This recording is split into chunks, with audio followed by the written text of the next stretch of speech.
Assalamu alaikum warahmatullahi wabarakatuh.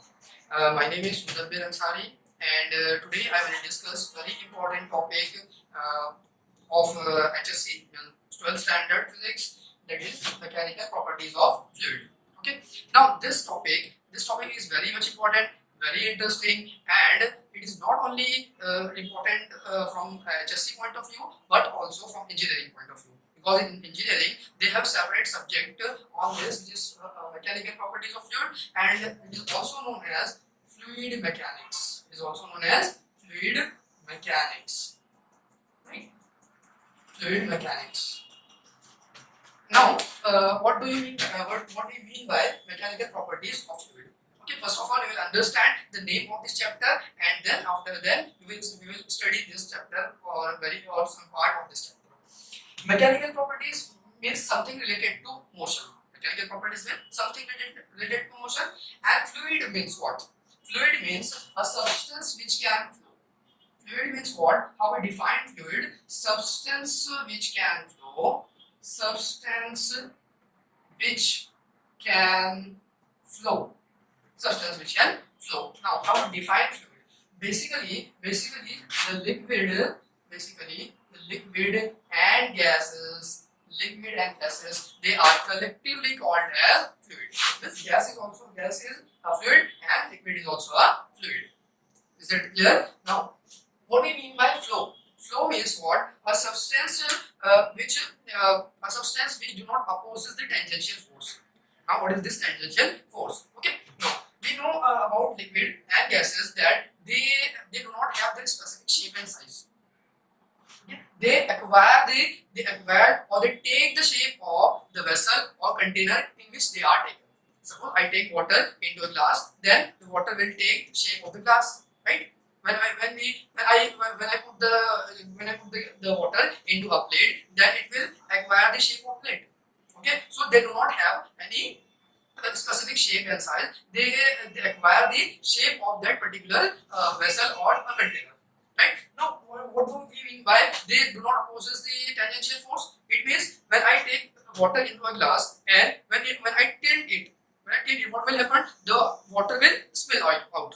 The water will spill out. Why the water will spill out? The reason is when we turn that water, when we turn the glass, then it is acted upon by a tangential force, a force which changes the shape of any substance, shape of any matter.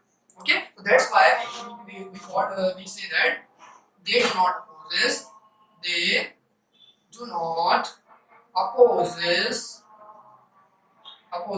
tangential force. Tangential force. They do not opposes tangential force. Now, actually, I have to explain the very basic topic, basic part of this chapter, which is called as what is called as absolute pressure and what is called as gauge pressure. Now, what is this gauge pressure? We know that pressure is nothing but force per unit area. Now, when we ask any student what is called as what is pressure, then normally he tells force per unit area or force upon area, which is actually not true. Why it is not true? Because the pressure is not actually a force per unit area, but it is normal force per unit area. It is normal or perpendicular force per unit area. Okay, let us see how it is. Suppose I have these two surfaces. Okay, now when the area of this surface is A, the area of this surface is also A. Right? So suppose I apply force in this direction. I apply force in this direction. Okay, then it is okay that P pressure is equal to force per unit area. Absolutely right, no problem. Clear? But if the force is like this, then in this case you cannot write force per unit area. What you have to do? You have to resolve this force into two components, and you have to take only a perpendicular component. Okay? So how to resolve this? This will be your resolution of force. Suppose this force is F, then this will be suppose F1, this will be F2. Okay, and which part is the perpendicular? F2 is a perpendicular part. Okay, so you have to write P is equals to F2 upon A. What is this F2? This F2 is a perpendicular component of this force F. Okay, so this is a perfect definition of pressure, which is what normal force per unit area, not force per unit area. Is that clear? Okay, so we will move forward for this topic. Today's topic is what is called as absolute pressure and gauge pressure. Absolute pressure and gauge pressure. Now suppose I have this beaker. And in this beaker, I have taken some liquid. Suppose I have taken water here. Okay, I have taken water here. Now it is observed that this water is what actually H2O molecules. Okay, so this H2O molecules, or what they do, they exert force on a wall of container. They exert force on wall of a container. They exert perpendicular force on wall of container. Okay, and we have a theoretical and practical proof for that the liquid molecules or liquid particle always exert force on a wall of container, and they exert perpendicular force. Okay, now we will not prove that here. Okay, so they will exert force on wall of container. Okay, here they will exert force. Here they will exert force on wall of a container. Is that clear? And this force perpendicular force. So this is a perpendicular force to a particular area. So we can say that fluid exert thrust or fluid exert pressure on wall of container.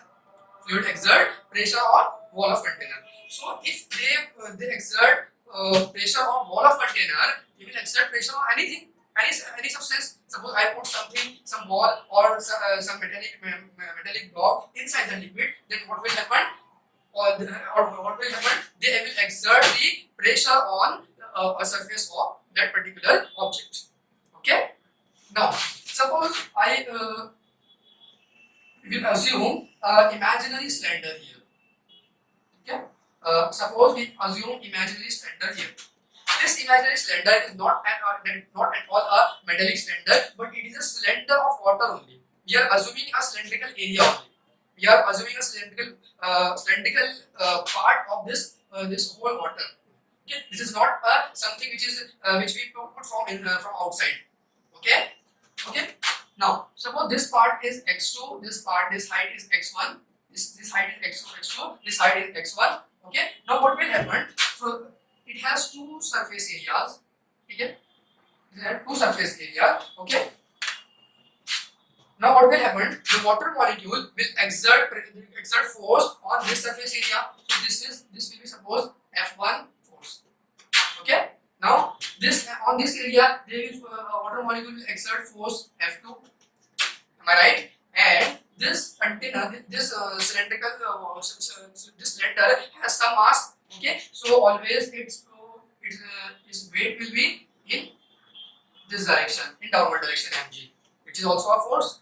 Okay, mg is also a force. Okay, now I will repeat this part. It has two surfaces. Okay, top surface F1 will be the force exerted by water molecule. F2 will be the force exerted by water molecule. Okay, we are actually deriving for pressure, but we know that pressure is a scalar quantity. That's why it doesn't have any direction. Okay, now just balance the force. It is very easy now. Just balance the force. Two forces are in downward direction, so I can write it F2 will be equal to F1 plus mg. F1 plus mg. F1 plus mg. Now, give it equation number 1. Okay. Now we know that this m is now we know that pressure is what? Pressure is force upon or perpendicular force per unit area. Okay. Perpendicular force per unit area, right? So we can write F is equals to PA. F is equal to PA. So this one can be written as P1A is equals to P2A plus mg. It will become like this. Easy. Okay. P1A. Now why I have not written A1 and A2? Because these two areas are same. So no need to write A1 and A2 separately. Clear? Now we know that what is this m? M is a mass. Okay. Now we know that rho is what? Rho is a density. Density means density of liquid. Here we have taken water. So rho is nothing but mass per unit volume, right? So mass can be written as rho into V. Rho into V. Now mass is equals to what? Rho. Okay, now this V can be written as A into H, area into height. Why it is so? Suppose I have this container. Okay, I have this container. Okay, I know the area of this. I want to know the volume of this cylinder. I want to know volume of this cylinder. Suppose I know the area of the cylinder. If I multiply this area with its height, then what I will get? Obviously, I will get volume. That's why volume can be written as area into H. Area into height.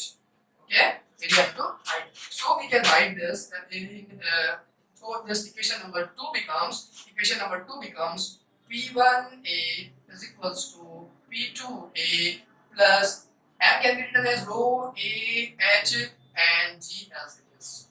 Now A is common. Okay, so A can be removed. Okay, so we can write P1 is equals to P2 plus H rho G. Very important definition or very important expression here. Okay, very important expression here. Now suppose what I can do here, this H is what? This H is nothing but x2 minus x1. Means it is nothing but height. Am I right? This is nothing but height. Suppose what I can do here, suppose I move this cylinder in upward direction. And this cylinder now looks like this. This cylinder looks like this. Means its upper surface touches the surface of a liquid.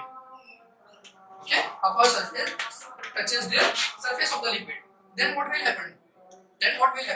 Then we can write this as P1 is equals to what is P2? P2 is here.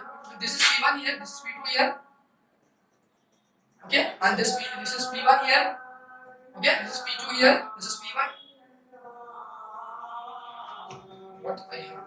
Okay, I have taken last time P1 here. So P1 here, P2 here. Okay, so P1 here, P2 here. What is this P2? P2 is nothing but it's an atmospheric pressure, because above this surface there is no liquid. So this P2 is nothing but atmospheric pressure. So I can write P2 as P atmosphere plus H rho G. P atmosphere plus H rho G. Am I right? Okay. Now here this P1 is known as absolute pressure. This P1 is known as absolute pressure.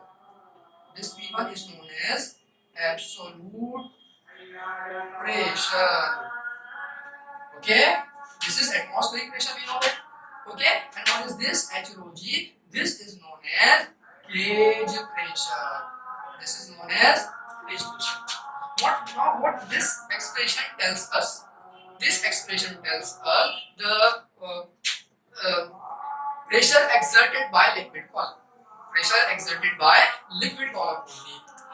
How suppose I write P1 minus P atmosphere, which is equal to H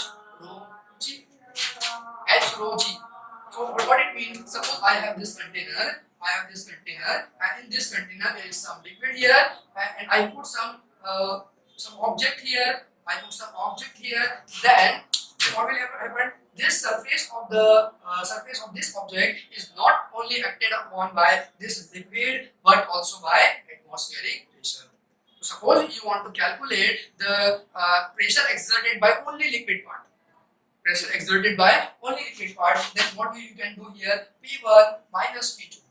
Okay, or you can subtract this atmospheric pressure. So what you will get? You will get H rho G. Okay, so this H rho G is called as gauge pressure, and it is nothing but the pressure exerted by liquid column. Okay, this is very important expression. P1 is nothing but the exact the total pressure. P1 is nothing but total pressure. P2 is atmospheric pressure, and H rho G is a pressure exerted by liquid column. Okay, now we will discuss some two cases here. Okay, we will discuss two cases here. Number one case. Case number one, what? If h is 0. If h is equals to 0. Now if h is equal to 0, what will happen? If h is equal to 0, this whole expression, this whole term becomes 0. Okay, now we can write P1 is equals to P atmosphere. P1 equal to P atmosphere. Okay, and suppose we are not considering the atmospheric pressure. We are assuming the earlier example. Which example? This one. Example this one, where this cylinder is far inside the vessel. Then this atmospheric pressure become P2. Okay, then this atmospheric pressure become P2. So when if h is equal to 0, then this P1 is equal to P2. What it means? Pressure at P1 is equal to pressure at P2. Okay, pressure at P1 is equal to pressure at P2. What it means? They are on same horizontal line. They are on same horizontal line. Is that clear? If h is equals to 0, what h is equal to 0 means what? Suppose I have taken point P1, P2 point here now. Okay, and P1 point here now. Okay, then we know this point P1 is deeper inside. It is inside. Okay, so this point P1 has maximum pressure. This point P2 has minimum pressure. Okay, and this will be a perpendicular distance h. Perpendicular distance h. Okay, so if this h becomes 0, this means this P1 point will be somewhere here. This P1 point somewhere here. It means this P1 and P2, they both are on same horizontal line. Okay, so this proves that the pressure is equal, the pressure is constant on same horizontal line. Okay, when you go inside the liquid, the pressure increases, but if you move horizontally, the pressure will not increase, they will remain the same. Is that clear? I hope this part will be clear. Now if second part is if g is equals to 0. Now this is not possible actually. We are just assuming. Okay, this part is not possible. Suppose g is 0, again this expression becomes 0. This term becomes 0, and we will get P1 is equals to P2. P1 is equals to P2 again. Now what it means? This P1 is equal to P2. So we know that g cannot be 0. G cannot be 0. Now g cannot be 0, but if we assume that g is 0, then in that case also P1 becomes equal to P2. Now in earlier case, when we assume the h is equal to 0, then this P1 and P2 points, they are on same horizontal line. That's true. But here the P1 and P2, they have some height, because we are not saying that h is 0. Means something, there is some h is something here. Suppose the point P1 is here, P2 is here, and P1 is here. So h is there. Okay, h is there. But what this says, pressure at P1 and pressure at P2 is equal to 0. So this is actually this is not a practical situation, but this thing gives rise to a very important law, which is called as Pascal's law. Okay, I'm not going to discuss Pascal's law here. Okay, but I am going to discuss a very important. I hope this much part will be clear to you.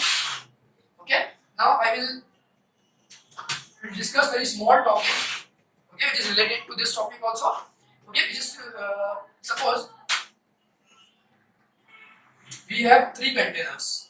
Okay, suppose we have 3 containers. This is container number 1. Okay, this is container number 2. This is container number 2.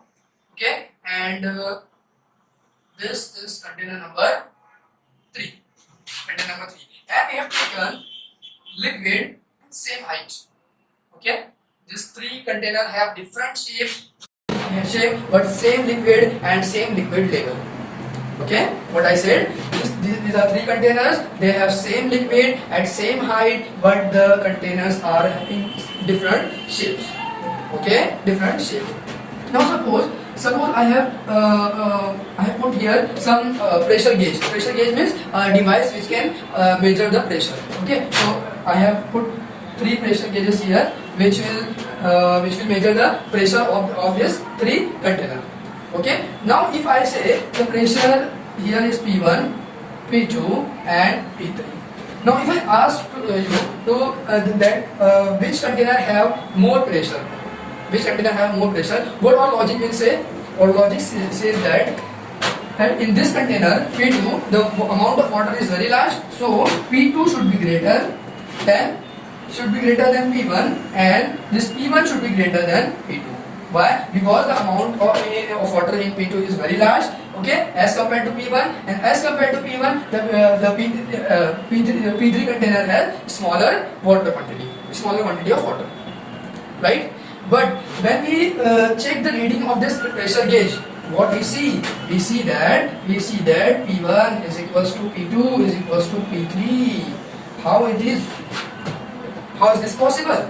Okay, so this thing actually is known as hydrostatic paradox. Hydrostatic paradox is what? Hydro means water or liquid, static means at rest. Hydrostatic paradox means something which we can say जो दिखता है वो होता नहीं और जो होता है वो दिखता नहीं. Okay, so I will explain why this P1 is equal to P2 is equal to P3. Now see here, what I said, liquid, the molecules of liquid or particle of liquid, they exert pressure or they exert force on the wall of container. Okay, then what will happen? The wall will also exert force. Okay, which will be a normal reaction. So suppose this water molecule will exert force here. Then what will happen? This wall will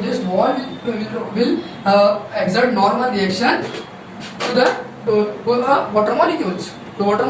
Okay, so this will be a normal reaction.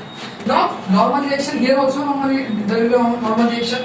Here also there will be a normal reaction. Now these two normal reactions, they are opposite. So they will balance each other. Okay, and you will get some pressure P1 here. Okay, and also there is one thing here. This water molecule has some mass, so there will be a mass mg here. Okay, and because of that mg, you are getting some pressure. Okay, you are getting some pressure here because mg is nothing but a force. The perpendicular force per unit area is a pressure. Am I right? Okay. Now what about this container? Why this container showing pressure equal to P1? Okay. So suppose if I draw a vertical line here. If I draw vertical line here, you can say in this part there are some extra water. In this part there are some extra water. So because of that extra water, we should have some more pressure. So where did this extra pressure go? Okay. Now see here. Now in this wall is tilted. This wall is tilted. So the normal reaction will be like this only. Okay. Now this normal reaction is like this. It means it have two components. One will be horizontal component. One will be vertical component. Similarly here the normal reaction will be like this. So it has two components. Vertical component here, horizontal component here. Now what will happen? This horizontal component, they will balance each other. And this here the water is there. Okay, here the extra amount of water is there. So this extra amount of water has some extra mass. Okay, so some extra mass means extra force. So this extra force will be mg.